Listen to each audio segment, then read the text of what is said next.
Hello and welcome back to The Movies Made Us Do It. Me and Matt are back. How are you, Matt? I'm pretty good, sir. Really good. I literally just saw something that made me go, "Oh, for fuck's sake!" Um, Oh, are uh, we talking about that later? uh, well, we will be. Yeah. Well, I Okay, might as well I'll just say look no. I, forward I to that. literally just saw it. Penelope Keith has died. Oh, oh no, that actually sucks. I thought you were going to Lit- tell me that they're remaking something, or something No, something this that's not no, really important. But yeah, that's horrible. no. There was one person later on that I will discuss about deaths that we usually do at the end, but that one I mm, literally just opened this thing and there it was staring at me. So fair I thought enough. I better mention it now instead. That's a shame. Yeah. Well, okay, we'll talk about that later, I guess. Yeah, we absolutely will. Really enjoyed talking through, as always, Transformers the movie, the one movie, Yep. last week. Great fun, and back to the mixed bag that is modern films. I haven't seen a single film this week that isn't under 2 hours, so that's Oh, interesting. There's an okay. interesting fact. Um, do you want to kick us off though? Sure. Let's start. What shall I start with? Let's go with Hokum. Hokum, I was very tempted to see Hokum myself. I must admit. So Hokum is directed by Damien McCarthy, who I Hmm. previously reviewed his movie Oddity, Yeah, which was a very I really enjoyed that. It's a nice little movie with a sort of almost like a murder mystery with a golem in it, which was I really enjoyed. I haven't seen the one that he did before that, but this is I think his third movie. right. So it stars Adam Scott and Peter Conan, David Wilmot, who I was really happy to see because David Wilmot has appeared in a number of things that I've really enjoyed. One of my favourite of his roles is. Did you ever watch the uh, Ripper Street? No, I didn't know. Okay, so there's a really good Victorian series, and he played the desk sergeant, which is Oh, a okay. very small role, but he was a very cool character. Um, and we've also got Florence Ordash, William O'Connell. So we've got this Adam Scott's character of Ohm Bowman, who is a horror writer, Right. and he's finishing off his I think it's the Conquistador trilogy. It looks like he's going to finish it off in a very bad and a sort of downbeat ending. He is going to Ireland to scatter his parents' ashes. Right. He's going back there because they his parents honeymooned in this hotel in Ireland, and he's going back. He's going to take them back there. So they always wanted to go there, but they never got the chance. Okay. So he goes to this hotel in the middle of the wilds of Ireland, Hmm. and meets a number of odd people, including Jerry, played by David Wilmot, who's this. Um, I guess he seems to be he seems to be living in the wilderness on his own, and he makes his own mushroom milk and Right. does a bit of tripping and stuff like that, and that sort of thing. And Adam Scott's character is well, he's make no bones about it. He's an asshole. He is a miserable dick. There's a Excellent. there's a bit where he's talking to the bellboy at the bar, and the bellboy is completely oblivious to him trying to get rid of him.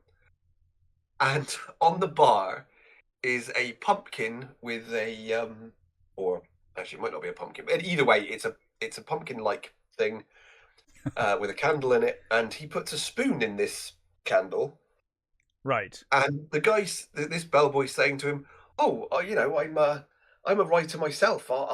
Would you like to see my thing?" And he's like, "No, I really wouldn't." It's like he just won't go away. So he takes this spoon from this thing and he burns him and says, Oh "You my need to think. god. you need a thicker skin than that if you're gonna be a writer. And then he walks away. It's like, wow, he really is an asshole. I would have punched him square in the I face. would have punched him in the face too. He already talked to the manager, and the manager said, "Oh, I know who you are." He said, "I've heard of you." He says, my son likes your books." And he says, "Okay." And he says, "If I bring one in, will you sign it?" He says, "No." So Wow. he Okay. he really is a complete asshole. So this hotel, when he comes into this hotel, there's an old man in a chair talking to some children and telling them a story about this witch that chains children and drags them into the darkness, and in the darkness, parts of them are snatched away by hands. Mm-hmm. And you find out later that there is the honeymoon suite is permanently locked, and the rumor is that there's a witch Okay. trapped in there. Mm-hmm. So from there, you discover, hard to tell. It's hard not to give too much away about this movie, but you discover why there's another reason Adam Scott's character, or Om, is there. There's another reason why he's there, Sure. and something happens, and uh, he ends up having to go back to the hotel. And when he goes back, the there's one of the girls that lives that worked there, that he actually was the only person he actually talked to vaguely civilly, probably because he fancied her. Right. The only person he talks to, she is missing, and she has been missing since they had their Halloween party, which was going to be while he was staying there earlier. Okay. So he decides that, you know, the the police have been, the police have looked at the place, they've searched, and he's like, well, what about upstairs? What about in the room that's locked? And it's like, well, that's always locked. No one ever goes in there. No one can get in there. So then she's not going to be in there, is she? So Yes. he also learns that when when when he was scattering his parents' ashes at this tree, he meets Jerry, the sort of homeless guy, and Jerry gives him some whiskey, and they talk about stuff. And he seems to be the suspect. He's Right. suspected by the police, so the police are looking for him, and he doesn't believe that this guy. So he basically he decides he's not going to go back home. He is going to try and find this guy, and they're going to try and find this girl. So that's the story. That I'm not going to tell anything else other than that, because I really don't want to spoil. No, Um, that's fair enough. what, It's always a but difficult balance, isn't it? When it's a film you want to talk about, but yeah, talking about it um, will spoil it. It's very difficult. I like this movie a lot. It's very good. It's got some very nice spooky atmosphere to it. It's got Mm-hmm. some real Adam Scott is pretty much on screen most of the time, and he's, for the majority of it, he's on his own. I think apparently he was filming on his own for like 3 weeks. I think he might have got a bit stir crazy. Right. Um, but he is great. Um, I've seen him in a number of things anyway, and I've thought he's quite cool in all the things. I really like him in Severance. Have you seen Severance? Yes. Yeah. Yeah. Yeah, he's great in Severance, and yeah, he does asshole very well. Um, but when you find out things about him and what's going on, you realize there are reasons why he's a dick. Um, and the greater mystery of this hotel is very compelling. Hmm. And subsequently, what happens to him is actually very cool. I really liked it. There's some very nice spooky imagery that because there are these little sort of dolls and things, and there's this like clock that's just really well done. They're just horrible little, like, almost like cherub like looking things, that are just um spooky and wrong. I mean, they don't have a great deal to do with it, but to be honest, but when you do see them, they are like, ooh, they're just creepy and horrible. And I I don't think I enjoyed it as much as Oddity. I think Oddity was a better movie for me. I enjoyed that more. Oddity was fantastic. Yeah, Oddity was really good. This, I think, because this one is, it's not confusing, but it has more going on overall. So there's quite a lot of sort of strands going on at the same time, and it's not as, it doesn't feel quite as focused as Oddity was. And I say it's not confusing. It's just you just sort of think, okay, where is this going? Okay, this is going there. You know, it's trying to. Well, I think it's that age-old thing, though, isn't it? Sometimes a simple story well told is better than a you know. Yeah, I think there is that kind of desire to get too overcomplicated sometimes, and I don't think it always benefits you. But it sounds like this is a good film. I was really tempted to see this one this week, but I just didn't get time. So I'm gonna watch it though. It's sort of, it ends up being not quite what you expect, right? For certain reasons. They also introduced this character called, what was it, something the Donkey, who's this sort of television character who is fucking weird and like it's almost like it's, I think it's supposed to be a children's sort of, in that sort of Sideshow Bob sort of style, you know, that sort of, you know, that sort of Krusty the Clown, like children's variety show sort of thing. It's that, you know, he's this sort of thing that reads a letter out and stuff. You know, here's a letter from a child, and he reads out and gives his judgment on the letter. Let's say, and he's this sort of weird, almost skeletal, sort of bulging-eyed, sort of donkey-like creature. Which he's not in it very much, but he seems to have caught people's imagination, and I can see why. I think people seem to think that he should get his own movie. I think, not sure that would work, but maybe. I did like the end. It's got. I thought it all comes together in the end nicely. Yeah. And I think some people are disappointed that with the way it ends, but I think no, I think it's cool. It's got a nice sort of, it gets rounded off nicely, and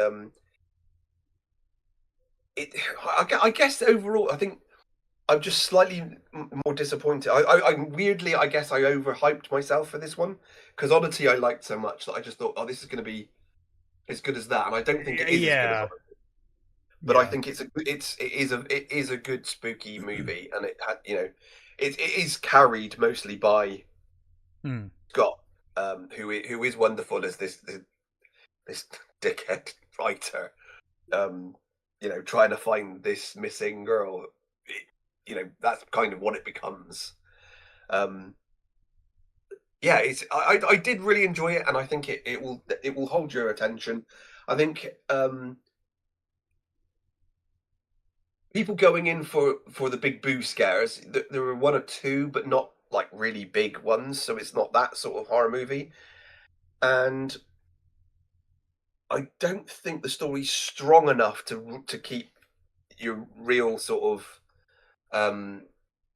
vague horror fan interested. I think this will definitely appeal more for your sort of ghost story, sort of, who, you know, murder mystery type horror fan. I think will really enjoy this a lot more. Yeah. Well, I'm definitely going to check it out. Like, I loved Odyssey, and yeah, and I think you will enjoy it.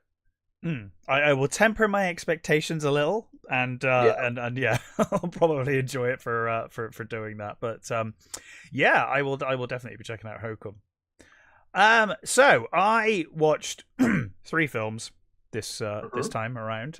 One of them trash. I'll get to it later, because that's not going to be that. I don't even have that much to say about it, so it's going to be a short review, that one.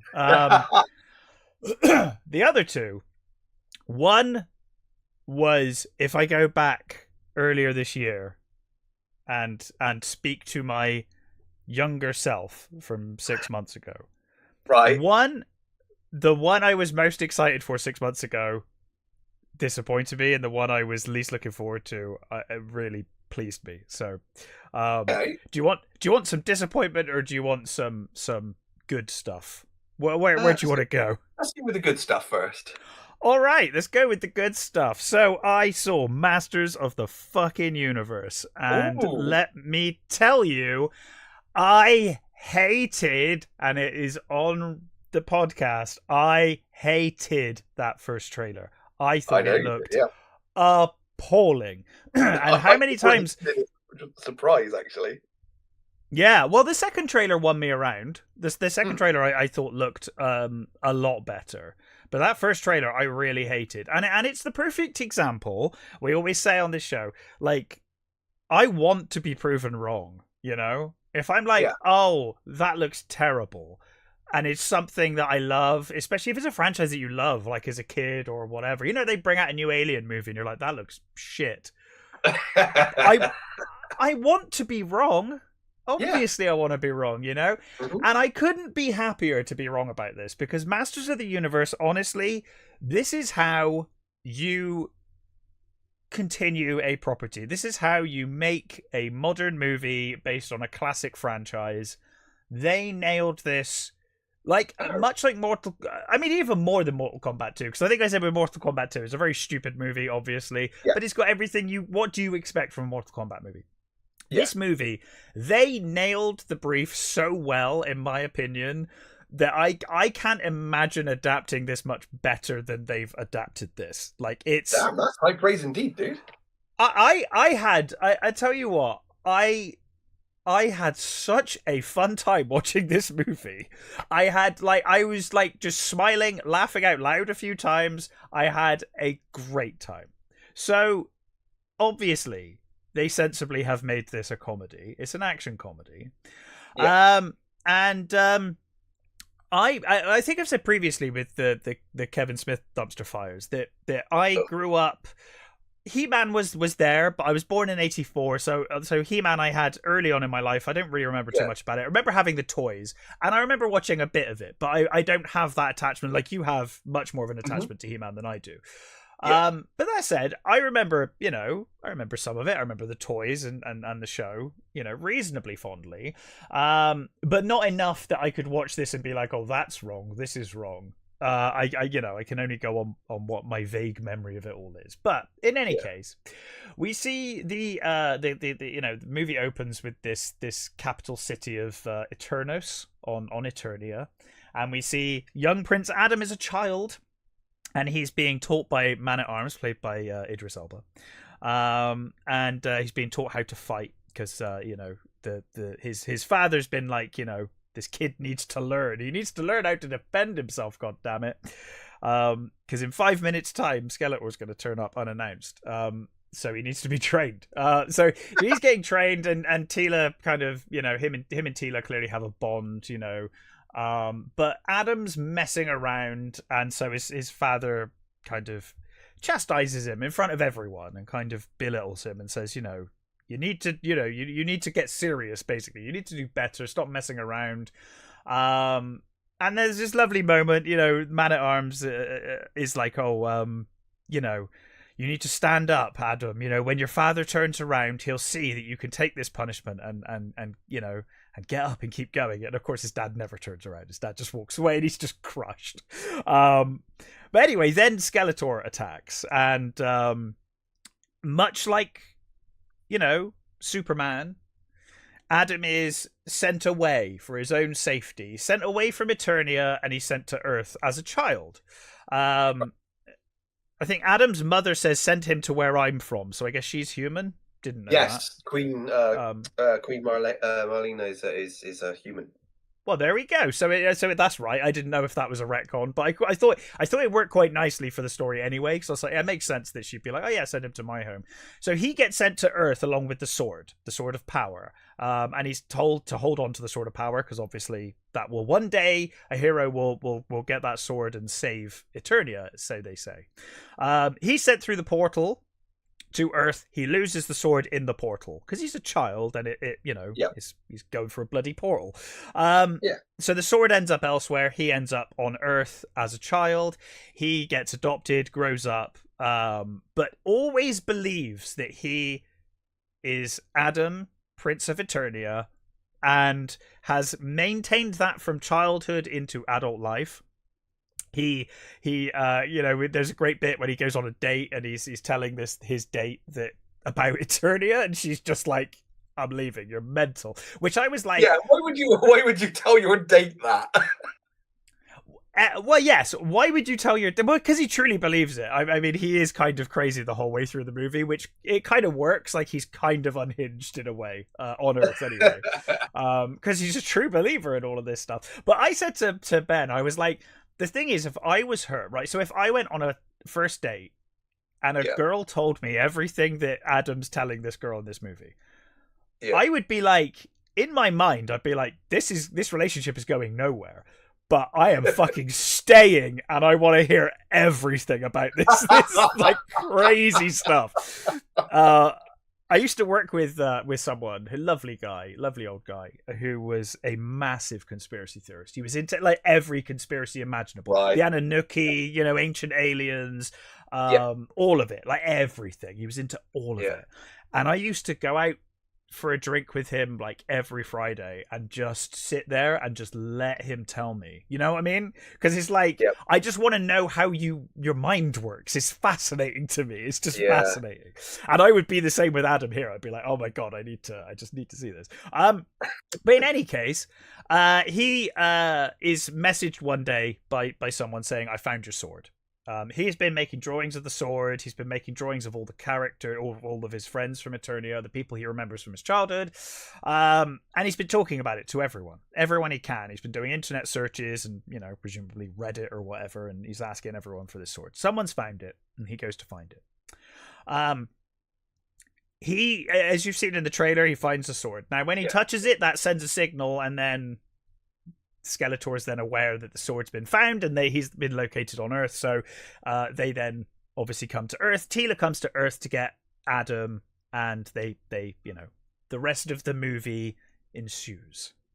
The first trailer I thought made it look like the entire film was pretty much on Earth with a little bit on Eternia. Not the case. There is about 10 minutes on Earth, and it's all in Eternia. It's great. I was so happy. I was like, oh, thank God. That was just literally introduction, move on. Yeah. We do not want a repeat of the Masters of the Universe movie before. No. And all of the characters that you love are here. They look like the characters. They act like the characters.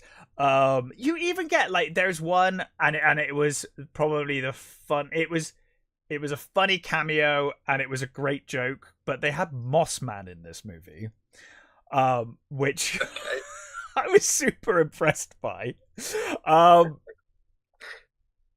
So they do some really, first of all, the comedy in this movie.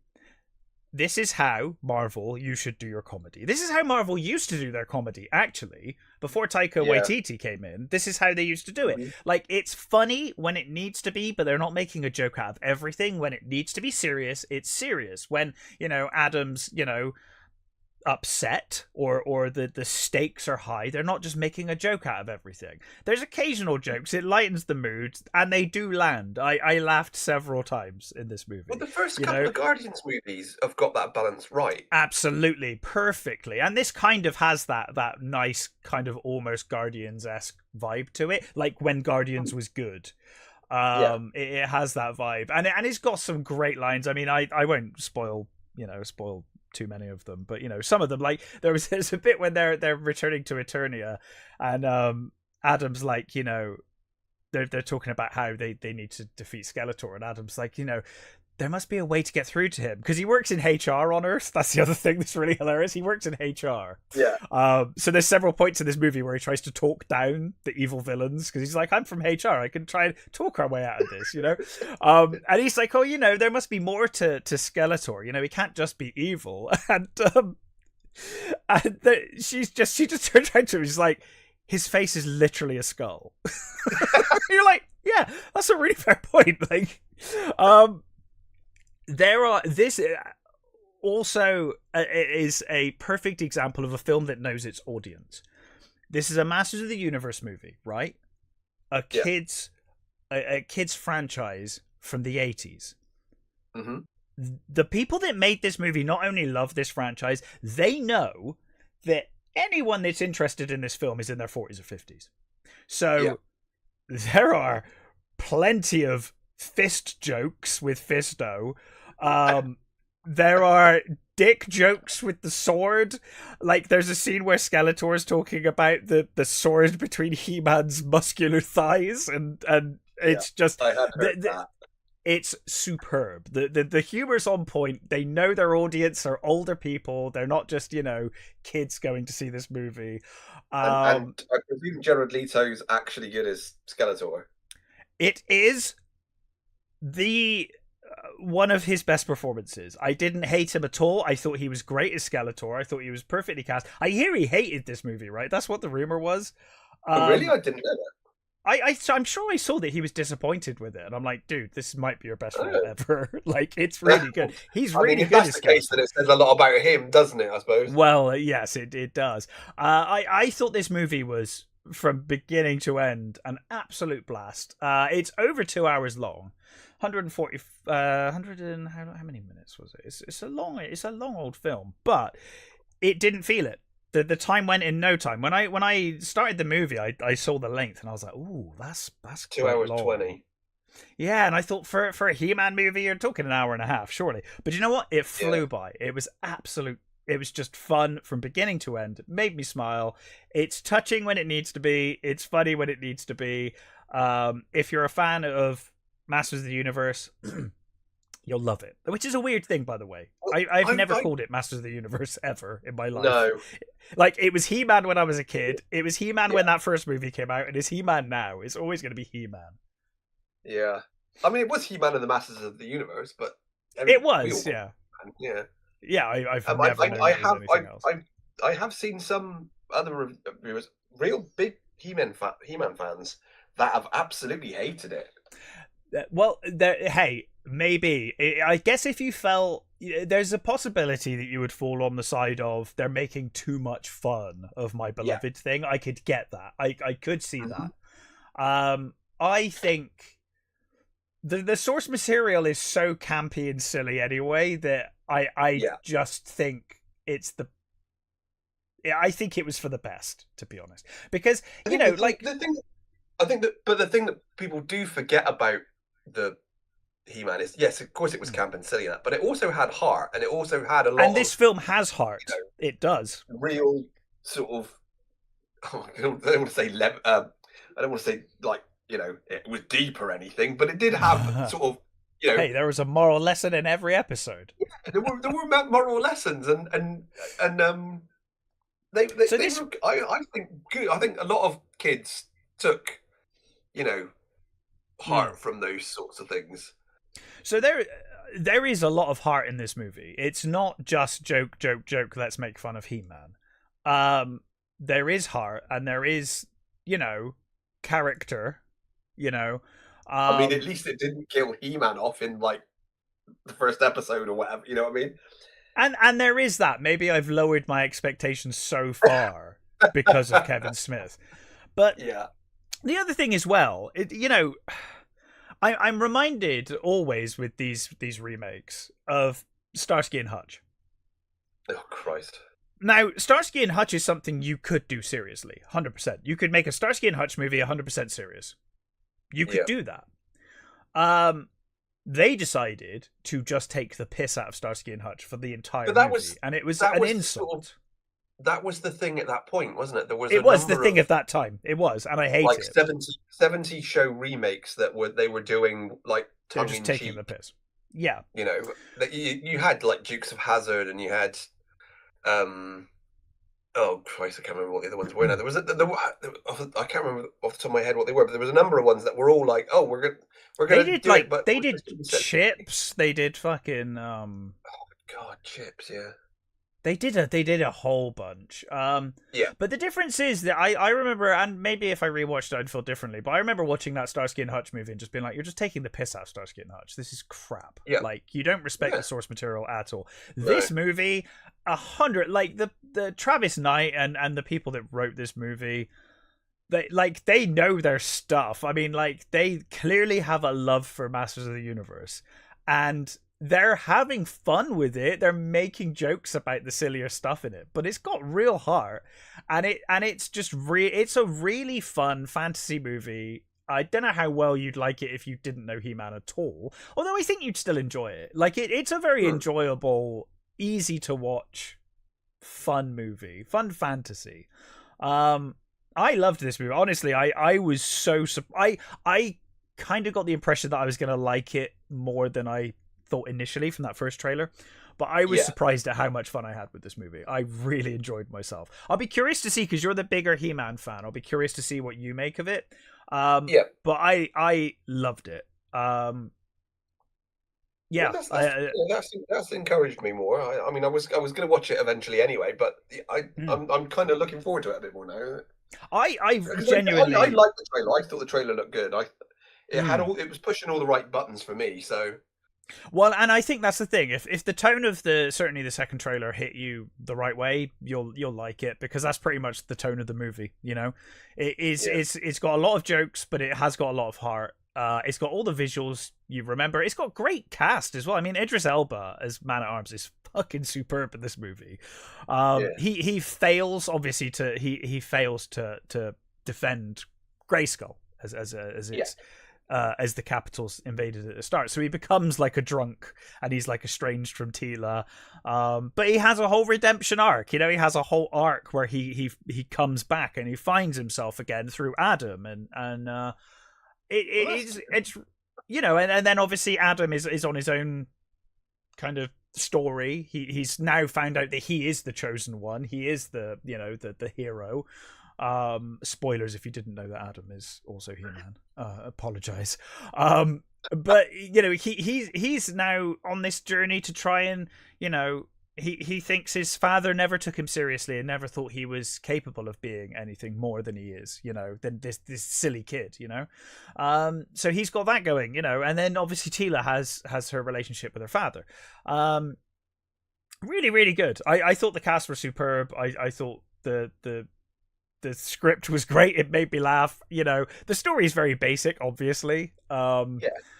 But it's a solid, fun fantasy movie. It does not, despite being 2 hours and 20 minutes, outstay its welcome. Unlike another film that I watched, it was great. I honestly, it was really great, and I'm really looking forward to your review of it. And it'll be interesting Okay, if you dislike it, because I had a really good time. But yeah, look forward to talking about it. okay. So, what else have you watched? Right. I will go with They Will Kill You. They Will Kill You. So this is directed by Kirill Sokolov, Mm-hmm. who had previously did Why Don't You Just Die, which apparently is really good. I've not seen it. Yeah, I've heard good things about that, actually. Yeah, I had,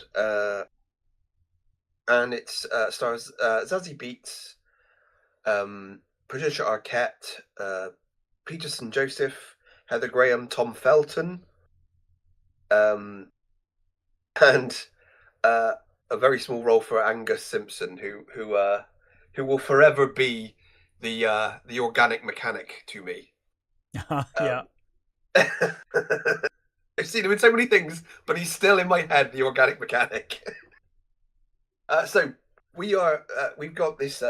We start off with Zazie Beetz and her sister looking into a shop window with a sort of a display of a sort of perfect family sat around table sort of thing. And you discover that they are on the run from their abusive father. Um, she shoots her father, Oh. and runs away. But unfortunately, he survives and keeps custody of her sister. She ends Right. up in jail. Mm-hmm. So then we see her going to this this building. What is it called? It is called. It's a big apartment complex. The synopsis just says, yeah, NYC high rise. Yeah, so it's this massive high rise place. Really foreboding looking building, and she knocks on the door, and she's come for a job at it to be a maid at this thing, and Patricia Arquette's character lets her in and sort of shows her around. She's introduced to some of the residents who seem very nice, and that they're looking forward to sort of seeing her, and one of the Heather Graham gives her a coat and says, because she's wet, and she's give it back later, it's fine. So I think if you've seen the trailer for this, you know where this is going. Yeah. If you haven't, so she's shown to her room, and there are weird creaks and weird sort of noises, and there's a massive sort of vent in the wall that sounds are coming from, and she takes a look in but doesn't see anything. And she eventually falls asleep, and while she's asleep, hooded and masked figures come in, and this is where it gets good, because she has this initial sort of like scuffle with them, and then she runs into her wardrobe, and you do hear when she's unpacking her stuff, there is a package that has an unusual rattle, we'll say. Okay. So these people that are hooded and robed people are there, and they're waiting outside the wardrobe, and they're like, "You've got nowhere to go. You might as well just come out." So of course the door opens, and she stood there with a fuck off great machete and a shotgun, and then she proceeds to go, Kill Bill on Postal. Yeah. their asses, and it literally does that. It literally goes. Kill Bill. She completely decimates these these hooded people. I don't think I'm spoiling anything here by saying they don't stay dead. Right. So you discover that her sister had come to this building has a reputation for people disappearing. But the police don't look into it. And it's just, it's been there since the 20s, and there are lots of rumors about it, but, and her sister ended up taking a job here, so she's gone into this building to look for her sister. So I can only describe this movie as a sort of a mix of Rosemary's Baby, Kill Bill, and Ready or Not. Right, well, those are all great films. Yeah, yes. That's a good combination of films, right? I will say it's not as good as those movies. Sure. Yeah. But like you with Master of the Universe, I had an absolute fucking blast with this movie. That's the thing, isn't it? I think it goes such a long way when you're like, it doesn't. I note it when I'm finding plot holes and issues with films. It's usually because I'm not enjoying myself. Yeah. I enjoy myself, I will overlook a lot of things. And I think that goes a long way. With a lot of movies, you can overlook. Yeah, it is. I think so. Small things, as long as they're not too big. You can overlook certain things if you're having a good time. I could nitpick the fuck out of Top Gun Maverick, but I had such a good time. Oh god, yeah. You know what I mean? Like I was just like the whole ending of that movie, but I loved it. I had so much fun. I mean, that movie should have ended with him dead. Well, but they didn't want to do that, and you know what? I'm actually glad they didn't do that. Me too. That would have been depressing. Yeah. Anyway, Zazie Beetz, I've seen in a number of things. I really liked her Domino in Deadpool. Other things I've seen her in, I really enjoyed. But she's full on the star here. She is absolutely brilliant. And from what I can gather, she did a lot of her own stunts, and a lot of the it's not John level John Woo, for fuck's sake, John Wick level fight choreography, but it is Sure. very good fight choreography. I really enjoyed the fights. There are lots of decapitations and some of the effects aren't great, but some of them work very well. And I think you can overlook a lot of some of the more shonky shots. The end thing that I will not spoil. I fucking loved that. Okay. The thing that you find at the end, let's say, was very fucking cool, and it was a bit surprising. It's like, what are they going to do with this? And then when you see what Patricia Arquette does with it, is like, oh, okay. And then what kicks off there was like, well, yep, I fucking love this. This is so much fun. It becomes this sort of weird, like, you know, obviously the residents are worshipping something, right? You know, they're getting to that's where the sort of the Rosemary's Baby thing comes in, because it's got that whole bunch of residents living in this apartment block worshipping, you know, Satan or whatever, or you know, some sort of demony type thing. So that's where that comes in. But and you know, the Ready or Not stuff is that her trying to save her sister and sort of and live and escape, you know. But I mean, like, I had seen the trailer, but when it kicks, you sort of forget about that. So when it does kick off, you're like, fucking hell, I didn't quite expect it to do that. And the director, bless him, he uses every sort of visual trick you can possibly do. You've got all the framings, all the weird sort of angles that you can find. He's like really pulling out all the stops, and for me, it certainly worked. I think it gets to a point where you're like, okay, mate, wheel it back a little. You're yeah, wheel it back. I think Come you're on. trying to do a bit too much here, but for the most part, it really worked. And all of Tom Felton's, you know, he doesn't have a big part. He's great. Heather Graham's wonderful. Patricia Arquette doing this weird Irish accent is fantastic. Is the sort of the sort of housekeeper, if you like, that of the apartment buildings. Peterson Joseph is great in a sort of in this minor role. But yeah, it's really Zazie Beetz' movie, and she's such fun in this. There's, I mean, again, it's in the trailer, so you do see it. There is a scene where they're in, like each level of the building is a different sort of thing. So there's like a food level. There's a food level, and I won't spoil the surprise for what level. I think it's level 2. I won't spoil what level 2 is. That's when she discovers that, it's quite funny. But there's a scene in the dining room where she's got an axe that she sets on fire, and she's swinging this axe around. And I think a lot of that was actually practical, and she did have this flaming axe, you know, flying around herself, and it looks fucking cool, and it's a really bloody good scene. I loved this movie. It is so much fucking fun.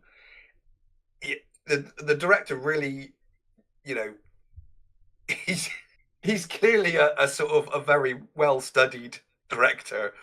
I'm not quite sure he needed to go quite as far in some of the things. It's okay. You might be over egging the pudding here, but it's fine.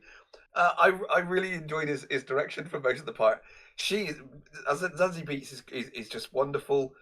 And I will say it isn't as good as Ready or Not or you know, or Kill Bill or like all those. Yeah, there's tall order though. Yeah, exactly, and that's the thing is those are movies that are, you know, peak movies. They're all really good movies. So it certainly doesn't disgrace itself by those associations. I think it does well enough, and I think that the main difference is it's just so much fun. Everybody seems to be having fun, you know, chewing scenery and smashing themselves up. And there's some great gore effects. There's some really good, like, oh, okay, that's that. It's one of those movies where it sort of goes, okay, so we've got this far. It's not going to get any weirder than that, is it? Oh no, it is going to get weirder than that. It's not going to get any weirder than that. It is going to get weirder than that. They do a very good job of amping up the sort of oh, we're going there now, oh, we're going there now sort of thing, and I loved it. I highly recommend it to any sort of I mean, action horror fans. You know, it does a sounds really like an good job of absolute that. blast. Yeah, It is. It was such fun, and it's only like an hour and a half. It perfect. zooms along. There's no dead weight, and it's just an absolute ball from. It does a very good job of sort of getting to a certain point and then going, this is how they got there. Here, this is how they got there. It really, really does just hit that spot of pure fun and joy. I loved it. I think it's great. Awesome. Well, I would definitely give that a watch as well. That sounds like a lot of fun. So anyway, 6 months ago, I was not looking forward to Masters of the Universe, but I was very much looking forward to Disclosure Day, because Okay. Steven Spielberg doing Aliens. I'm a big fan of Close Encounters. I've heard it's his worst movie. Yeah, probably. I mean, it's up there. It's in the conversation. Definitely in the conversation. So, I was very excited. I the trailers didn't look incredible. I remember you saying on the show that you were looking forward to seeing Spielberg go back to Aliens, basically. 100%. I'm a big fan of Close Encounters. I like E.T., but Close Encounters more so. And I thought, yeah, I love a good Spielberg blockbuster. I'm not interested in I think the original West Side Story is fine. Never needed another version of West Side Story, so I didn't see that. I have no idea why he decided to do that. I'm assuming it's a passion project. I'm assuming he just loves West Side Story and thought, but I saw West Side Story in school. I thought it was great, and I don't need another version of that, so I never saw that. And it felt like, yeah, this is Spielberg returning to sci-fi. I think he's historically done very well with sci-fi. Great cast. So. I guess when you're Steven Spielberg, you can get a great cast. Well, yeah, who the hell is going to say no to? Well, I suppose I'm sure there are 100% say no to Spielberg, but I can't imagine many people doing it.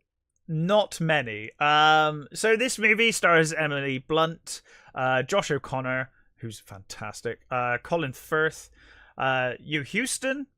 Really, really just fantastic cast top to bottom. And so it centers around, effectively, it's like the brink of a third world war. Tensions are high with Korea, and they're kind of verging on a world war, the start of a world war.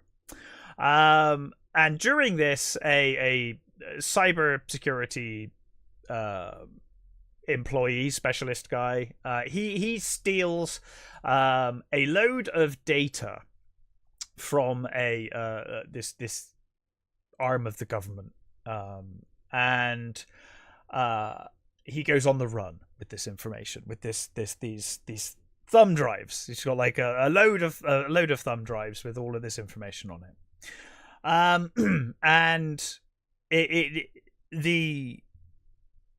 the data basically is it's the disclosure, right? It's got footage of UFOs, but it's also got footage of aliens, crashing, us finding the aliens, the aliens being experimented on, and I think he says, as the movie goes on, he says, it was this torture video that kind of made him think, actually, I need to put this out there. Everyone, this information belongs to everyone, and I want to show them that how our government are treating these alien beings that are visiting our planet. Meanwhile, we have Emily Blunt's character, who is a weather lady.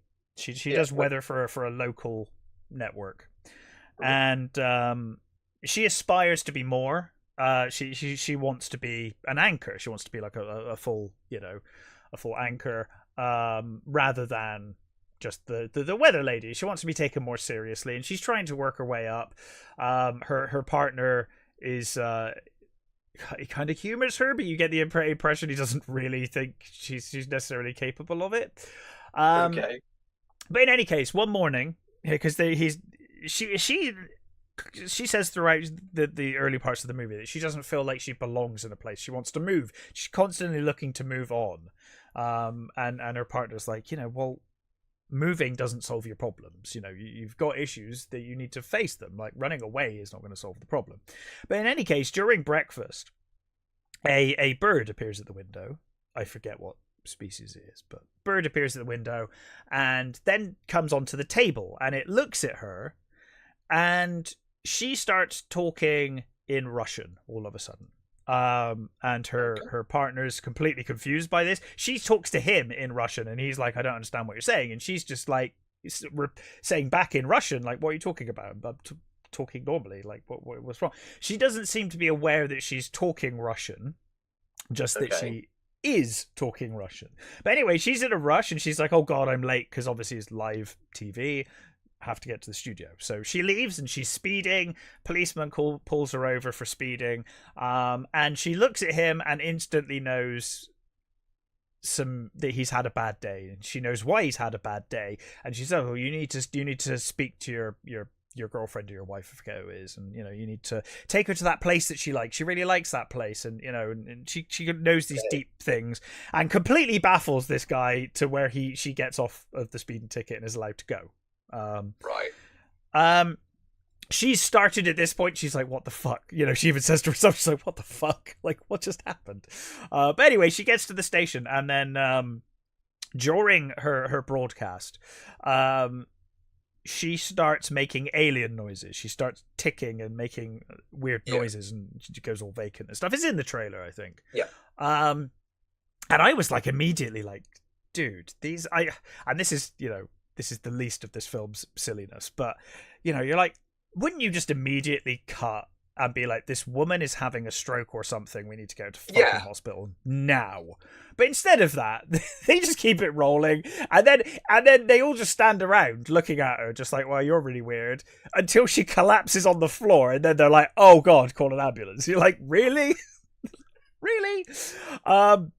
Oh, and just before that, they had a North Korea, I think it's North Korea, representative in the studio for an interview, and the Korean translators getting the translation slightly wrong, and she immediately starts talking to him in fluent Korean and translating what he's saying, and everyone's like completely confused, and the director, studio director's like, when did you start learning Korean? And she's like, I don't know Korean, what are you talking about? She's like completely unaware of this. Anyway, it soon becomes out into the internet that this weather woman had this episode and this weird thing happened, and of course it gets back to the government, who then immediately realize she's the person they need, and this secret arm of the government, they head to find her. So they're after Josh O'Connor's character and also Emily Blunt's character, who are on two separate missions right now. One of them trying to get away with this information for Disclosure Day, and the other one just not really knowing what's going on, but there's something going on with her, and it's very strange. So the movie goes from there. The scientist guy, the tech guy, cyber guy, Kellner, he goes on the run with his partner, and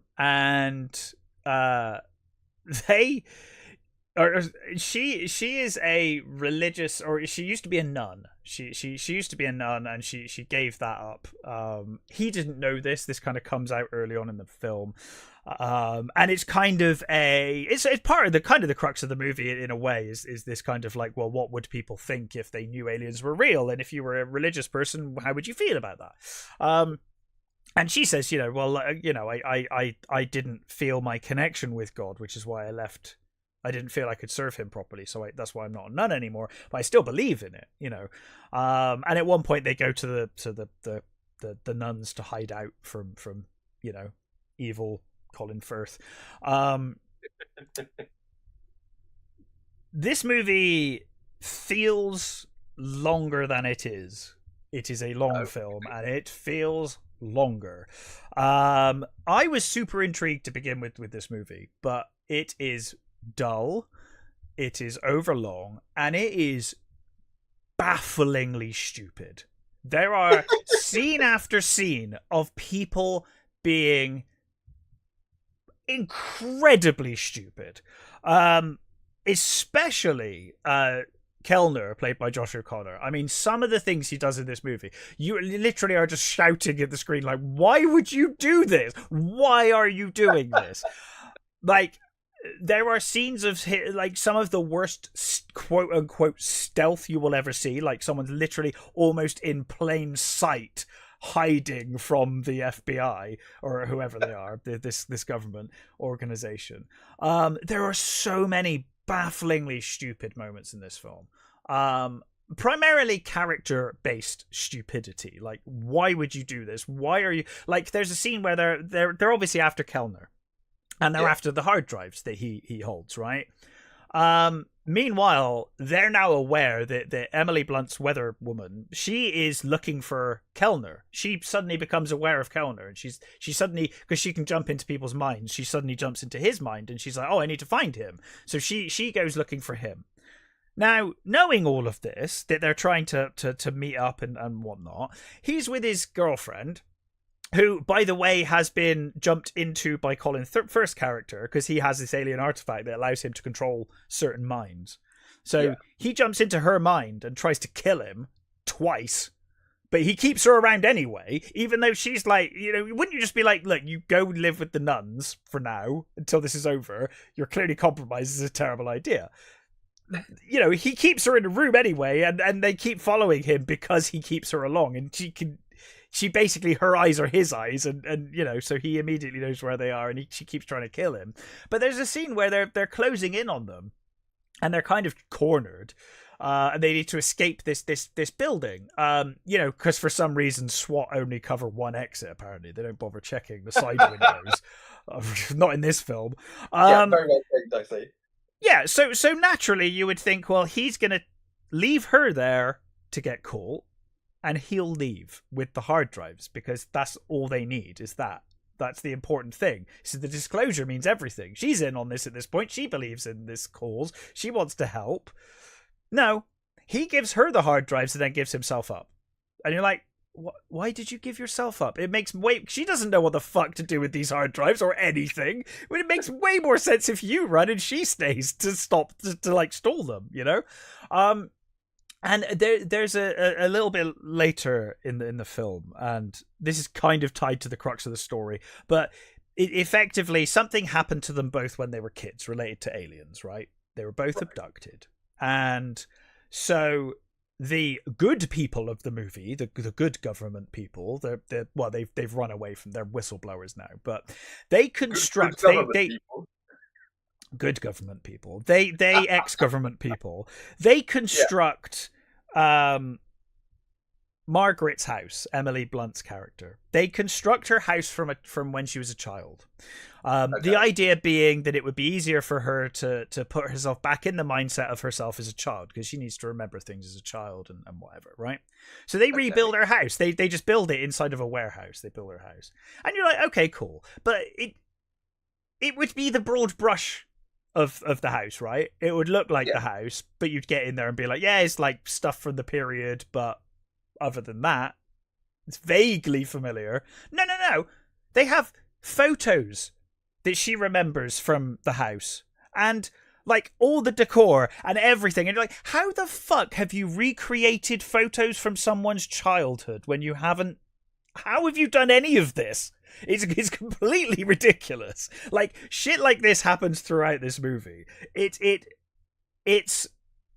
got some nice bits. I won't say it's terrible, you know. It's got some nice bits towards the end. I really enjoyed the beginning, but my god, does it drag, and it's full of stupidity and very little of that blockbuster action that you would want from a Spielberg blockbuster movie in the cinema, you know. Like we left the cinema and I was like, I didn't feel like I needed to see that in the cinema at all. Like, there was nothing about that movie that screamed, oh my god, I'm so glad I saw this in the cinema, you know. Like, you might have issues, like I have issues with Minority Report, but you're like, no, that was a cinema movie, though. It looked amazing. You know, that was a spectacle in the cinema. Right. I like that. Um, I'm pretty sure I saw that at the cinema. I did, yeah, I did, and I thought it was Yeah. superb in the cinema. You know, it looked amazing. No, you could watch this at home. You haven't really lost much. It's overlong. It's really stupid in places. I mean, some of the stuff in this movie, it was like infuriating me how stupid all of the characters were being at times. And I think more than that, you know, even that all aside, if you can ignore all of that, the simple fact is that this film does nothing that Spielberg hasn't already done far better in Close Encounters or E.T. Like, nothing. There's not a single thing in this movie that he hasn't already done better or commented on better in previous movies from the 70s. Well, you know, the main thing that seemed to be being pushed on this one was, oh, this movie's really going to shake people's faith in God. Nope. Yeah. Okay. Well, I mean, that the idea of that. See, now that's the kind of thing where when we left the cinema, I said that would have worked far better. Instead of it just being some shady government, you know, shady government organization, secret branch of the government, which has been done like 1 billion times with the alien stuff. I was like, why didn't you do a conspiracy theory where the government in America is, and it may not be a conspiracy theory, I don't know. You know, the government in America is actually run by the fucking Catholics or something. You know, they rule the fucking government, and therefore they know the aliens exist, and they do not want it to get out because they don't want their religion to fall apart. You know, when people find out that aliens exist. And I guess that's too dangerous for Spielberg to do. I guess he's not going to do that, is he? It's a family thing, but. I mean, it would be quite hard to accept with the Americans. It would be hard for them it'd be hard for them to accept the Catholics ruling. America. or whoever pick religious sect and they're chasing them. That makes more sense to me. There's more. Well, maybe some sort of joint Christian sect would work. Yeah. I suppose. Because you're kind of watching the movie and you're just like, why are they trying to stop these people from releasing this information? You know, it's kind of woolly, the reasoning, other than we don't want that to get out. You know, it's not really much of a motivation beyond that. And I just don't think there's one or two scenes. So the nuns, when they go to the nuns, she meets with the head nun and she tells her, like, you know, that she, you know, she's obviously believes in God, but she literally almost immediately within a couple of scenes undercuts it all by the head nun just says, well, you know, I believe in God, but I also believe in aliens. And you know, she says, like, God, she's like, oh, didn't they say that we were, you know, God's greatest creation? And then the nun is like, greatest creation on Earth. And it's like, oh, okay, so she doesn't give a fuck that there's aliens anyway, so that's fine. You know? And then later in the movie, they're like, oh yeah, aliens are real. And she's just like, yeah, cool. Whatever, I knew that anyway, it's fine. So there's not really any kind of conflict there. They kind of, it's almost like they didn't have the courage to actually go there. Like, Spielberg didn't actually want to push the religion thing too far. Right. To the film's detriment, I think, because there is interesting commentary there in what would religious people do. You know, people of faith, how would their faith be shaken by the arrival of aliens? That's a great story. That's great for a science fiction story. But this film really doesn't capitalize on that or do much with it at all. No, overall, I was very disappointed. I thought it was overlong, and to be honest, I kind of went into that film thinking it's probably not as bad as people are saying. But honestly, I think it kind of is. It kind of is. Great cast. You know, can't argue with the cast. They're great in the roles. I just think the writing's not very good. It is written by Spielberg. And, you know, Spielberg, I mean, he did write Close Encounters, and he's written a couple. Artificial Intelligence was his as well, wasn't he? He's written a few good films in his time, but for me, most of his good movies were not written by him. He directed, he didn't write. And I do think, like, hey, I think you did very good in writing Close Encounters, but it kind of feels like watching this movie, that's all you really had in terms of the alien stuff, because this doesn't add much. to be honest. Yeah, it's a real. I was just looking up the other writer. Oh yeah. So the other writer is David Kilp. He also wrote that 2017 Mummy movie. Oh, I haven't Tom watched that yet, Cruise. but the Tom Cruise Oh one. Oh god, yeah, I yeah, have seen that. That's I terrible. was going to say Yeah. if you've never seen that movie, don't. It's No, fucking appalling. I have seen it. It's terrible. So yeah, this one was a real dud. Even John Williams sounded bored. Like it's a John Williams score, and in places you're like, oh yeah, that sounds like John Williams. But it sounds like John Williams don't really give a shit. You know, it's like John Williams is just oh whatever, just shit out a score and not really, you know.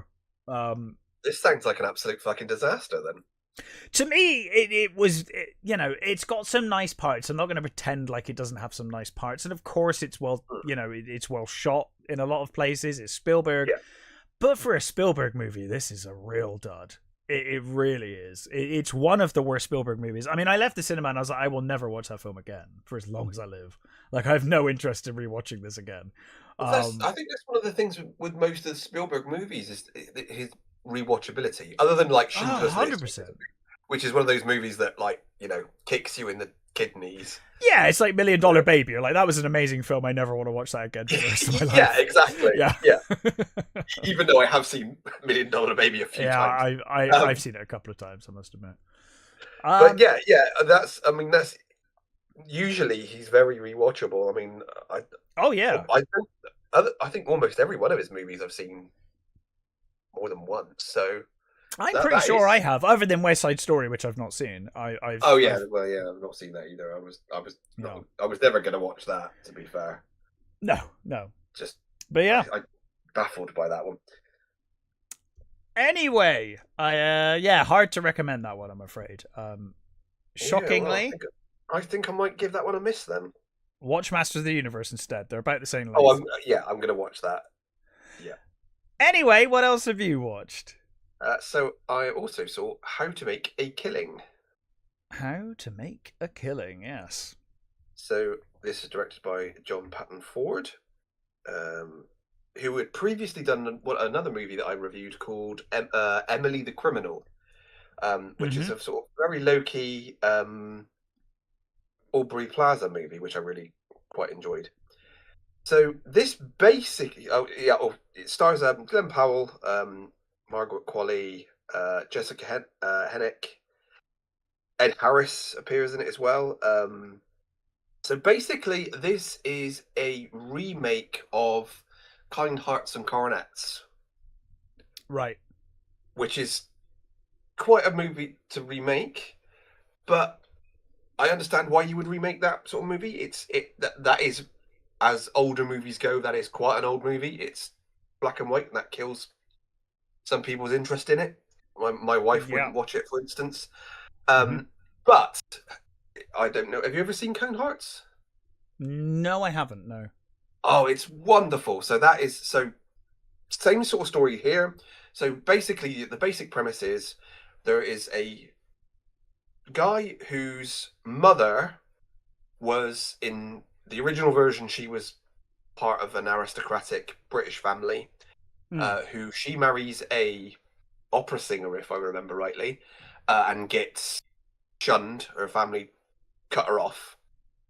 This version is a rich American family, and the girl ends up with a I think he's working one of their events or something. So she ends up with this guy. She gets pregnant, and Ed Harris, being the head of this family, cuts her off and says, if you keep this child, you will never, you won't be, you'll get not a penny from me, sort of thing. You'll be cut off. So she does. She keeps the child, but she raises the kid. In a sort of slight to be aristocratic, let's say, she teaches him like archery, and she teaches him manners and how to dress well and all that sort of stuff, right? So in the original, what's one of the funny things about the original is,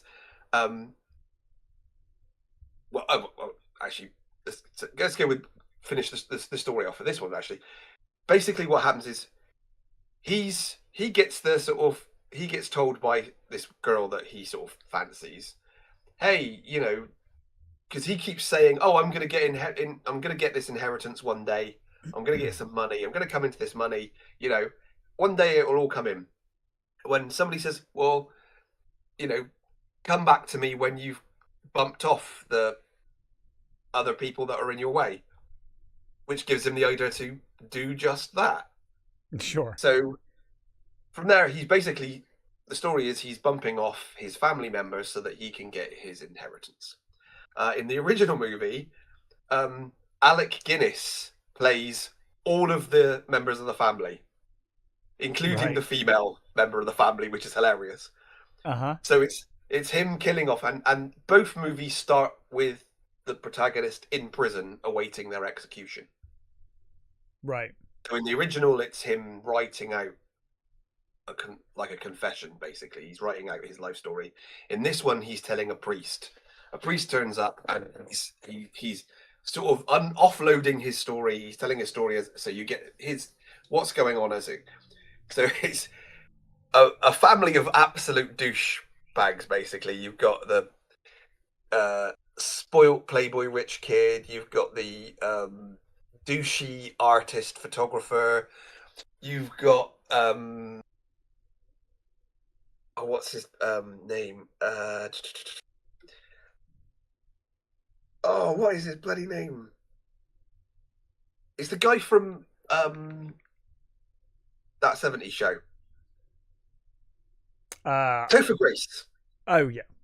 So Topher Grace is playing this sort of like a self help sort of guru type thing. So, Right. you know, it's him doing in these awful people, and you know, obviously I'm not condoning murder or not, but it is quite funny that these people that he's doing off, you're like, yeah, it's not quite so bad that he's doing them in. Obviously, the story's complicated by his situation. You know, he ends up with a girlfriend, but there's also this other woman that played by Margaret Qualley who they sort of grew up together. When he was growing up, his mum would put him in places where he was sort of with rich people. So Right. Margaret Qualley's character, Julia, was sort of someone that he basically fell in love with at an early age, and she's obviously this sort of rich, you know, rich girl who seems to have a thing for him as well. But they as they grow up, they part ways, and she comes into his life and makes things very complicated.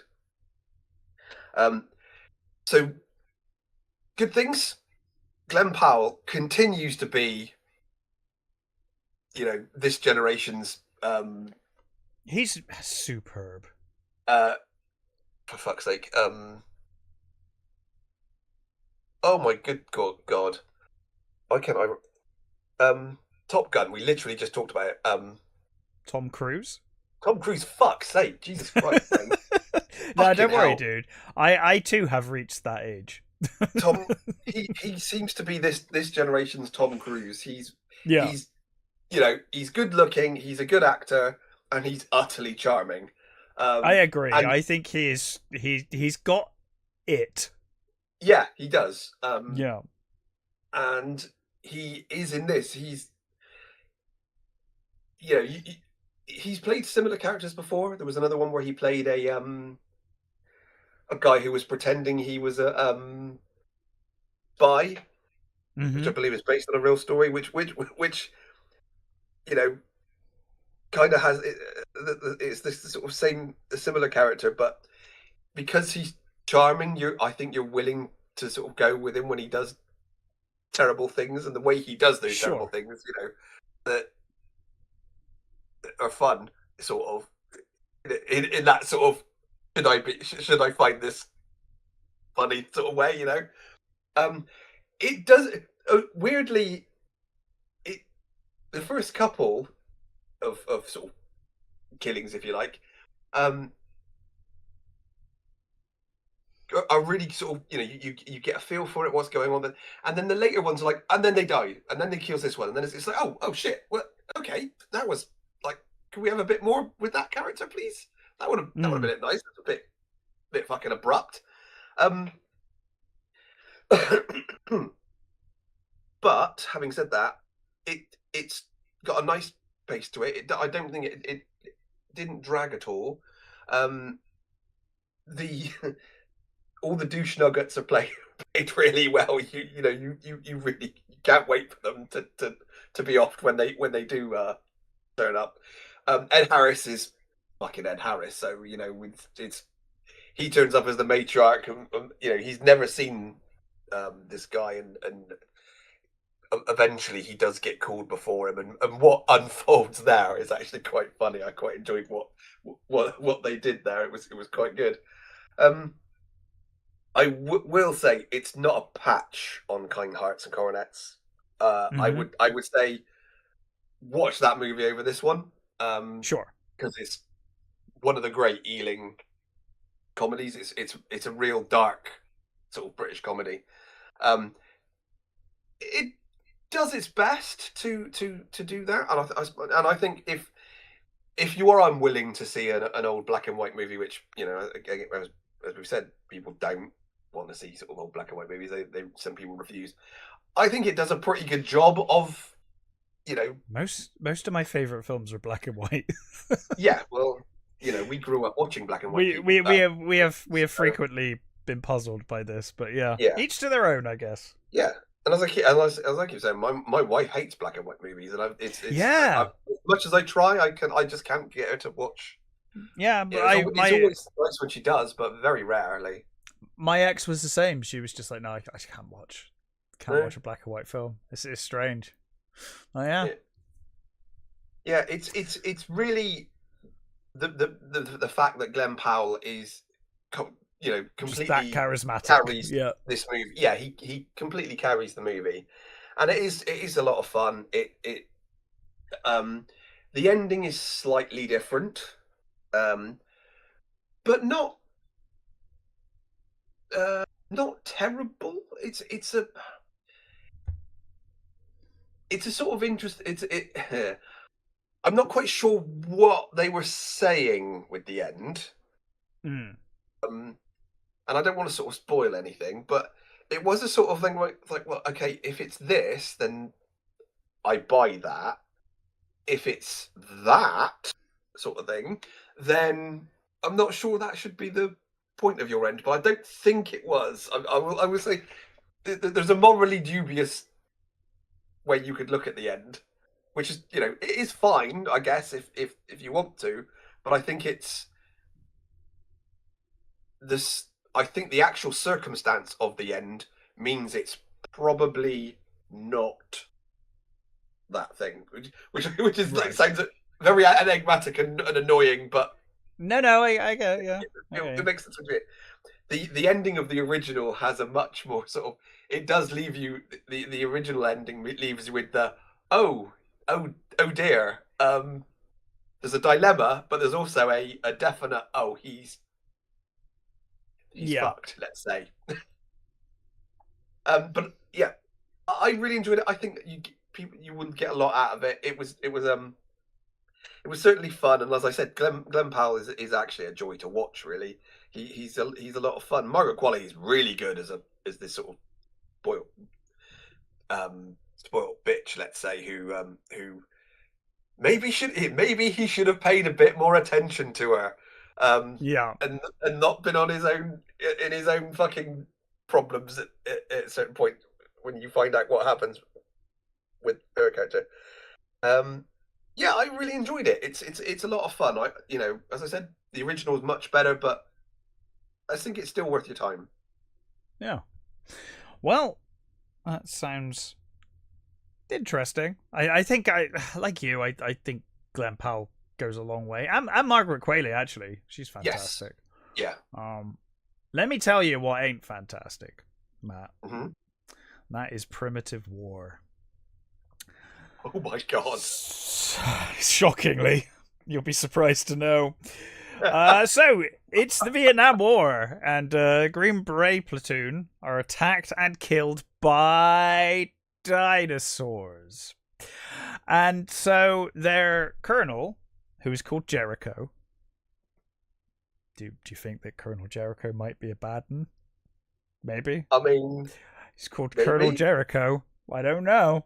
Anyway, he calls in the Vulture Squad, who are a team of forgettable people who are the cast of this film, and they head into this remote part of the jungle, this valley, to find the Green Berets. And so, you know, in they go and you know, soon find not only dinosaurs but Russians. There's a big Russian experiment going on that has somehow, as you will find out as the movie goes on, resulted in dinosaurs being everywhere. Okay. They meet Tricia Helfer's character, Sophia Wagner. Now, Tricia Helfer, great actress, no problem. She's probably the best thing in this movie. I wouldn't say great actress, but she's pretty good. She's fine. No, in this movie will make her look great. Believe me. However, she does try to do a Russian accent, which is kind of hilarious. Yeah, well, you can. I like a Russian accent on a girl. Yeah, no, yeah. Well, this movie is 133 minutes long, and it's I didn't really have that much to say about this movie. It's one of those films where you start. To be honest. Well, do you know what the funny thing is? It's like a flight of shit. My friend messaged me and was like, "This film is terrible," and then I was just like, "All right," you know. I was like, "Okay, cool, off I go." You know, it's one of those movies you start watching it and you're like, "Well, that's really stupid. This is terrible," and then you realize you're watching a film called Primitive War. You know. Like, and you're complaining about plot points. So you're like, God, these characters are really forgettable. But then you're like, but I'm watching the Primitive War, obviously. You know, like I found myself getting frustrated that I couldn't remember who any of these soldiers were. They're just generic, stereotypical Vietnam soldiers, right? But then I'm like, but the only reason they're here is to get eaten by the dinosaurs, and that is happening. So I can't really complain too much about the fact that they're forgettable because they're just there to die, really. How are the dinosaurs? Surprisingly, they look okay most of the time. That was one of the biggest surprises of this film. Actually, the dinosaurs don't look too bad. Some of the time they do, but most of the time they look all right. The biggest thing, I mean, you get dinosaurs eating soldiers in Vietnam. You get what's on the tin. The problem is it's way too long and it's really boring. That's the biggest problem. Like the bits are there that you would want from this stupid dinosaur versus Vietnam soldier movie. It's everything else. It's just dragged out and dull and very, very forgettable. Yeah, I would skip this one. It's not worth your time. But then my friend told me that, and I watched it anyway. So you know, don't do me. Well, I can understand that sort of. There is that sort of. Yeah, there is that urge. I mean, you get that, right? When someone's like, "This film is shit," and you're just like, "Oh, I'm gonna watch that now." Like, I feel like I need to see it. Yeah, it was one of those. It's not like, you know, I mean, you're going to watch the Primitive War. You know you're watching trash. It's not like you're going in. It's not like Disclosure Day, is what I'm saying. You know, it's not like I'm going in being like, "Oh my god, Steven Spielberg's done." I guess my question is it Sharknado bad? No. Although Sharknado is shorter, so there's that. Which is a blessing. Which is a blessing, yes. No, it's like I said. I mean, it's just kind of boring. And you know, saying that a movie like this is silly is just, you know, pointless.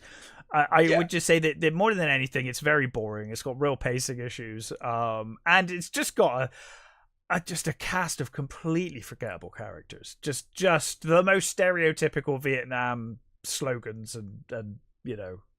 Yeah. Well, the You main know, guy, and then actually, they just chuck the in main. Credence or some covers of Credence. Oh, Here well, and you there, kind of you know, have to throughout the with movie. it. Yeah, Vietnam War. it's just you're Really? just ticking all of the fucking Vietnam tropes and all of the dinosaur tropes. You just tick Yeah. them all off as you go. You could do bingo. You could do dinosaur Vietnam bingo to this movie. Ryan, I mean, it's not the worst thing in the world. It's just really no. boring. And Well, Ryan Quatain, I quite like him. He was in True Blood, and well, I he's forget. the lead, and he's Yeah, I probably the presume one. He's the he one was the main person guy. you remember. He's the one soldier you remember. Yeah, You know. and yeah, I've quite liked him in a few things. There was a horror movie that I seem to remember him in that I really enjoyed, but I can't remember what the bloody hell it was. But I noticed Jeremy Piven's in it. Is he like turn up and go away sort of job?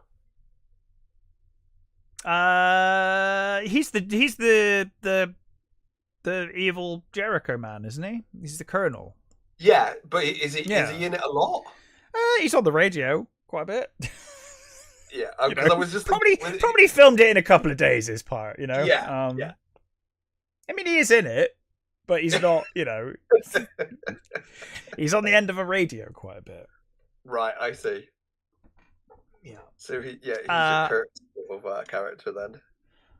Yeah, yeah. I mean, I watched Primitive War. I watched Disclosure Day. Both are over 2 hours long. Wow.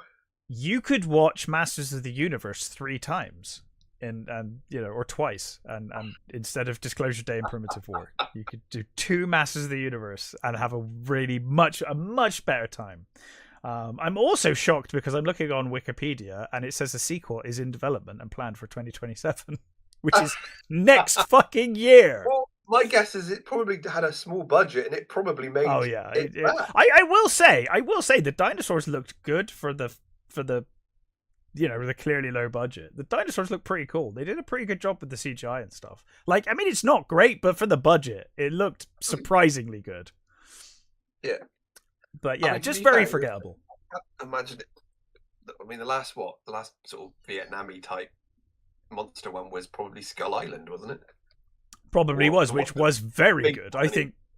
I mean, probably one of the certainly in the top 2 of the MonsterVerse movies. That movie. Yeah. Yeah. I mean that's a much better film than this, obviously. But yes, anyway, very forgettable. Tell me. No, obviously, there's no surprises there. I almost didn't review it because I was like, everyone knows, right? You fucking know. If you've seen the trailer, you know. If you've seen the poster, you know. Anyway, tell me about Exit 8 because that is a movie I am very curious to see. So Exit 8, directed by Genki Kiwamura. Starring Kazunari Ninomori, Ninomeya, Yamato Kochi, and Naru Asanama. So well done. Yes. So based on another one of those based on a computer games. I'm sure I butchered those. Very sorry. No, dude. I always respect the fact that you try because I try my best to just not mention names when it comes to that because I know I'll fuck it up and I'm just not even going to try. But you always go for it, and I respect that you go for it. You know. Yeah. So, like the Backrooms. Based on a liminal spaces thing. Yeah. And it's it's another liminal spaces. So this time round, we are introduced to the lost. He's doesn't. I don't think anybody is given a name in this, but he's the lost man. So he starts off on a train. Japanese on I think Tokyo. I think it's Tokyo. But on a Tokyo train full of commuters, all busy looking at their phones, and he's not really looking at his phone. He is looking at his phone, but he's also looking at his reflection in the mirror in a window. And Bolero is playing, which always amuses me. So he catches this baby crying. So there's a baby crying, and he looks down, and there is this guy screaming at this woman to shut her baby up. Right. And he's being a real sort of asshole, and he's saying she shouldn't be on a train and with a baby and all this sort of stuff. And he basically puts his headphones back on and ignores it. Goes about his day. He gets off the train, walking along, and he gets a phone call from his ex-girlfriend, who tells him that she is pregnant, and she doesn't know. She's at the hospital and she's got a decision to make, but she doesn't know what decision to make. And Sure. of course, he's indecisive, and he loses the signal. And he's trying to get out. He's already late for work, for his part-time job, and he's Yeah. I mean, yeah. Whatever. Late what's for that? work.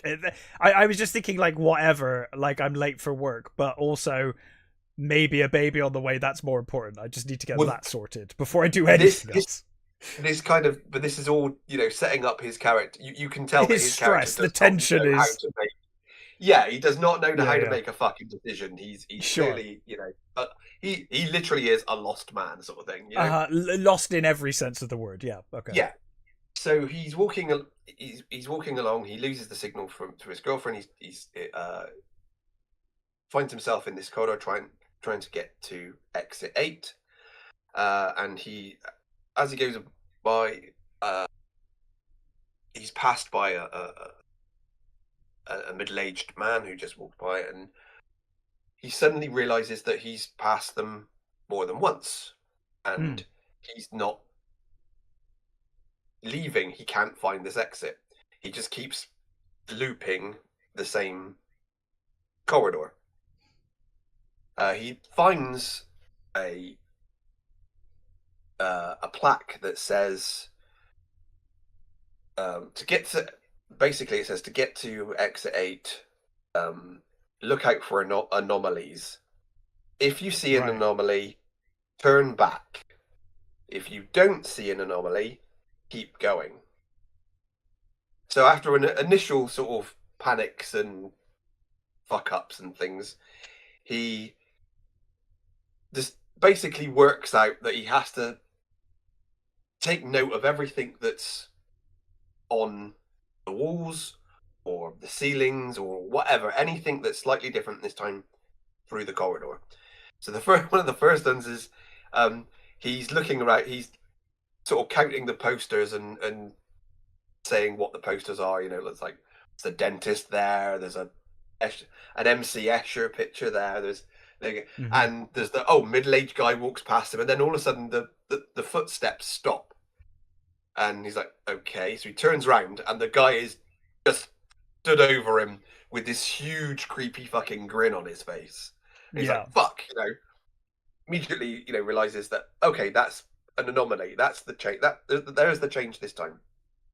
So if there's not an anomaly, or he gets through, at the end of the corridor, there's a sign that says exits. Let's say if he keeps fucking up, it's exit 0. Mm. Every time he does right, the number goes up. So he'll get to he's like, oh, I've got to 5. I've only got to do it a couple of more times, but he'll miss something. He'll completely fucking miss what, because he's not looking at the ceiling. Say he completely misses the thing on the ceiling. And there's one where you go, oh, there's a door handle that's not in the right place there. Or Mm. there's one where he goes and there's like, the posters move, or all the anomalies vary, and it is very much whether he fucking notices it or not. You also get to see the sort of the brief story of the guy who walks past him every time. The what's he called? He's the walking man. So there's the walking man who he keeps passing. You see what he is. There's also a child that turns up who initially he thinks, slight spoiler, initially he thinks is an anomaly, but it isn't. Right. And the movie is very much one of those things of how much you can put up with basically a guy going through the same corridor again and again Yeah, and again and again and again and again. yeah, For me, it was they did it. I think they pull it off. They do a very good job of. great. That's I good mean, news. he is fucking frustrating because sometimes you just think, "Oh, you are a fucking idiot, aren't you?" But then he Like, is, right? That's kind of the point. Like he is. yeah, exactly. He is a bit of an idiot, and he's clearly not able to make good enough decisions. Um, but I liked him. You sort of like him enough to sort of keep Hmm. going. Well, I certainly liked him enough to keep going with him.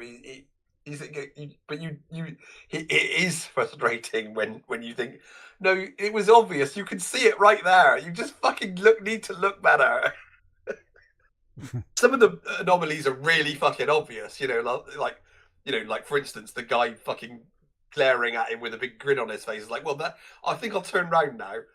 Yeah. And some of them are a lot harder to spot. There's one in particular that is spotted, and it was a sort of, oh fuck, I think I probably would have missed that one as well. Jesus, that's Hmm. such a minor change, and I think yeah, I probably might not have spotted that one.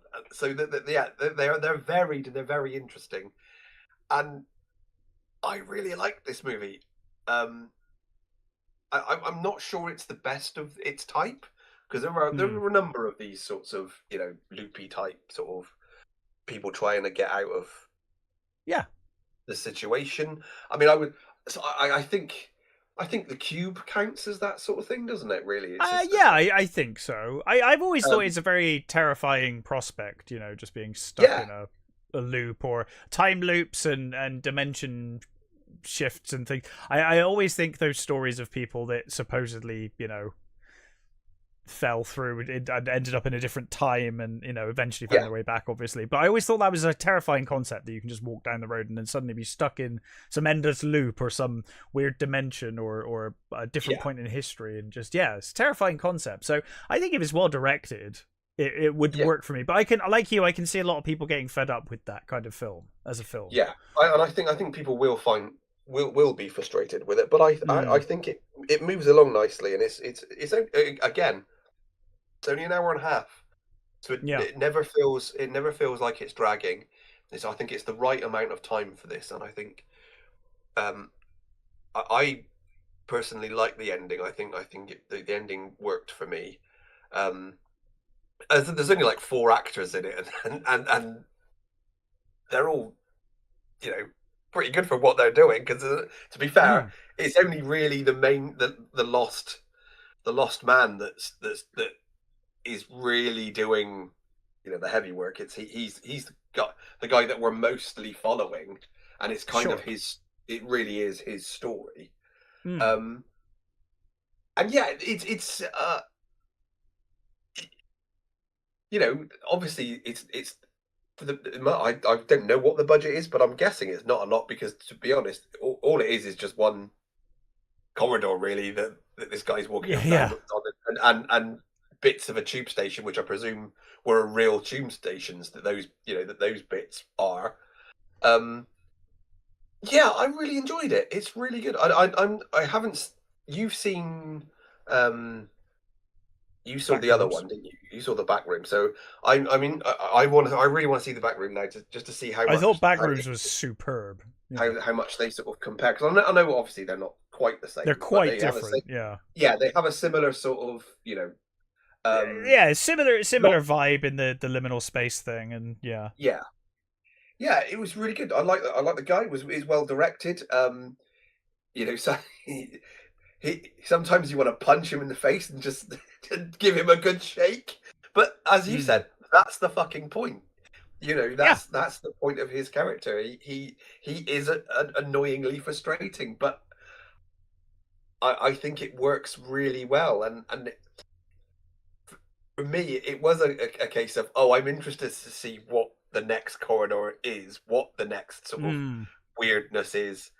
And I don't think it gets too wacky, but Sure.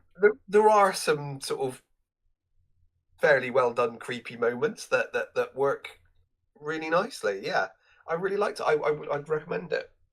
Yeah. Cool. I will definitely be watching this one because I must admit I was curious myself. But yeah, cool. I think that's all of the movies. Is there any news?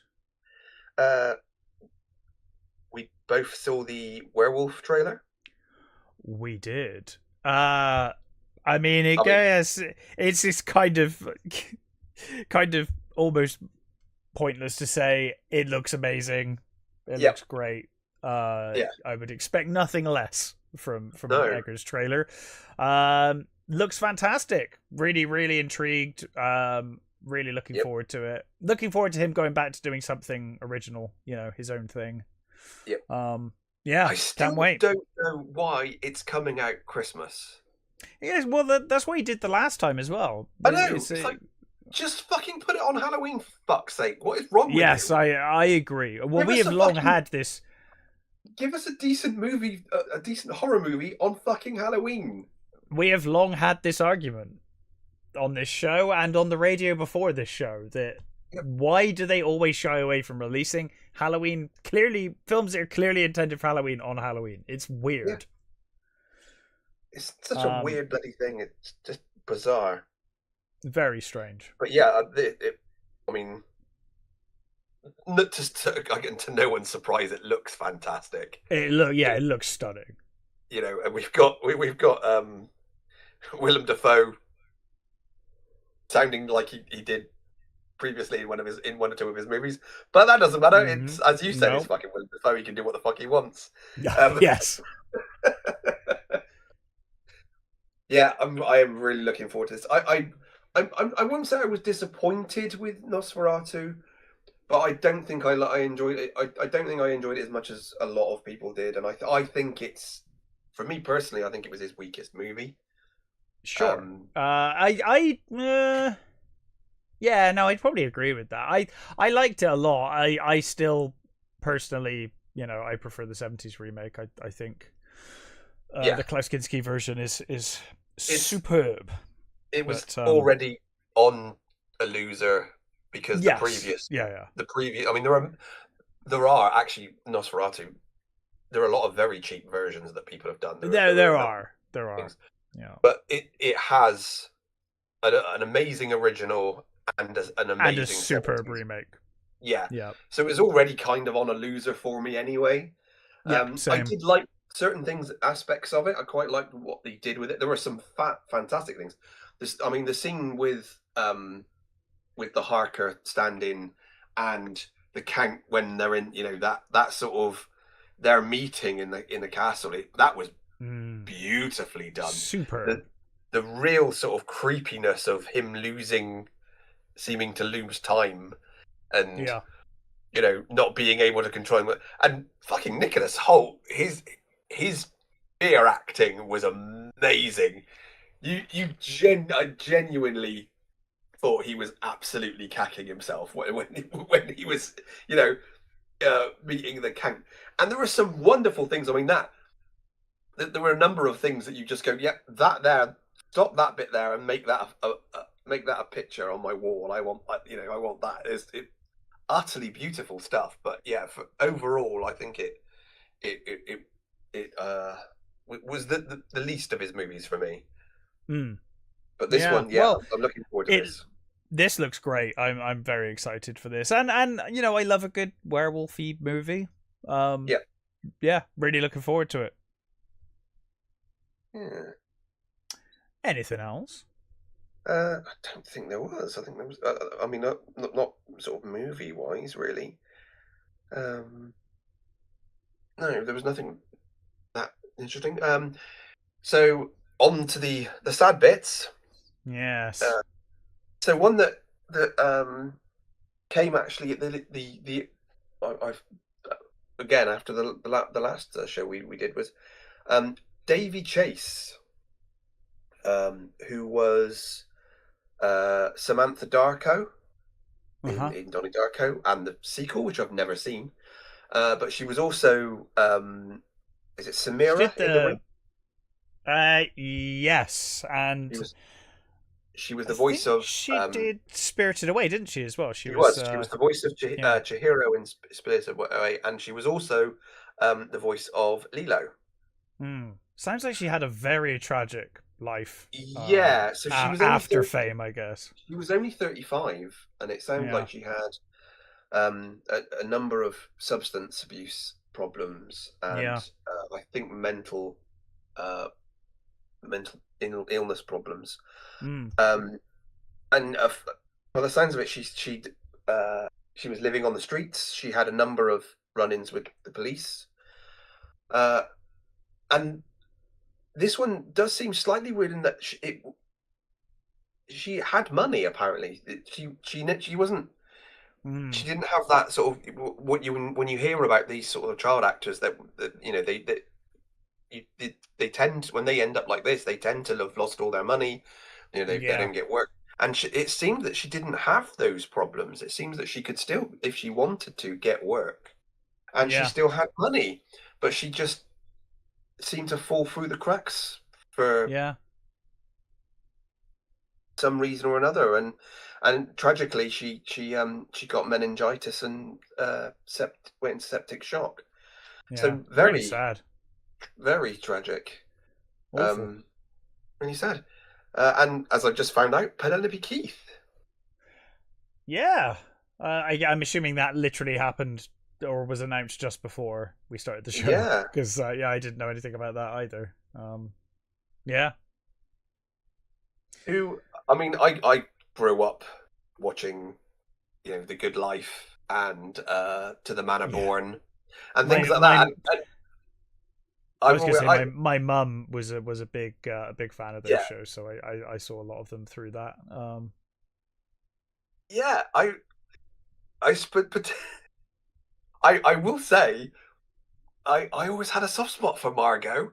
Everybody everybody in The Good Life seems to like Barbara, but I like the sort of terribly pompous Margot. Weirdly, Margot did it for me for some reason. I don't know why.